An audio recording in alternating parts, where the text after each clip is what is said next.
So it's like what when because you started off as an MC, right? Right. But you was also making your own joints. How did that process go? Like as far as that? I was in a group. called the Bizzie Boyz, based out of North Carolina, and we had a producer. His name was Fanatic, and Fanatic kind of taught me how to use the SP1200. And the group broke up. The Fanatic went and did his thing, and then that's when I moved to New York.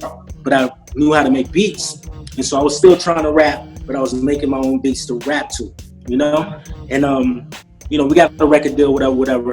And Clark Kent, he kind of pulled me to the side and said, "Yo, dude, you got all these beats. What are you doing with them?"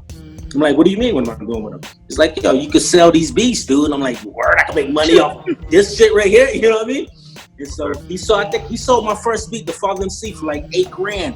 And I was like, you know what? That's when I kind of started falling back with the MCing and kind of, just got more into the I could make way more money just kicking back and yeah. Mm-hmm.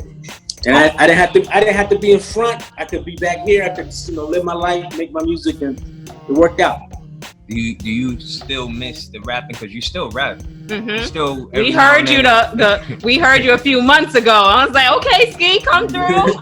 I mean, I'm naturally MC. I mean, that's how I started. That's just always gonna be in my DNA to rap. I make beats, and when I like them, I just start writing to it on the low. I'm not putting music out. I'm not trying to be a rapper like that, but I definitely I still fuck around.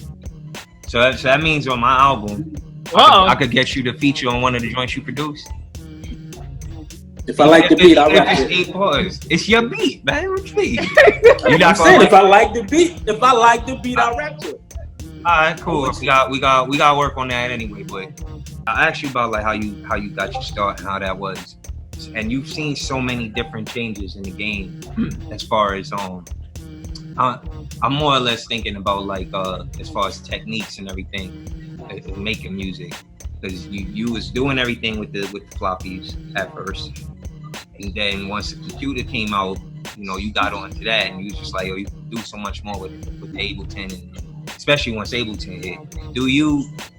Because I've got on some programs that kind of resemble the SP, so and the limitations that it has, and then I was messing around with it yesterday, and I was like, yo, you can do so much with it.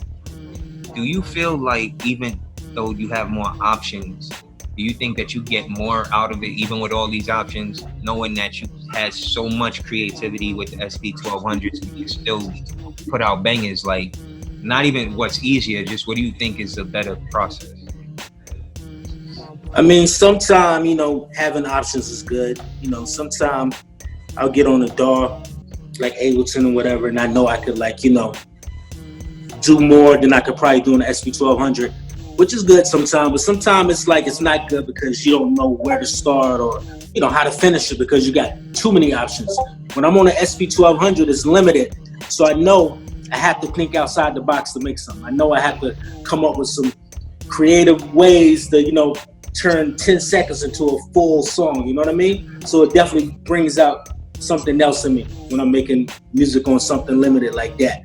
But the software is good. If I want quick shortcuts, I'll go to the software. I don't feel like, spinning something that'll take, like on Ableton, I might chop something up in 5 minutes. I mean, like 3 minutes. But on the SP, it might take me 30 minutes. If I don't want to go through 30 minutes, I'll just jump on Ableton.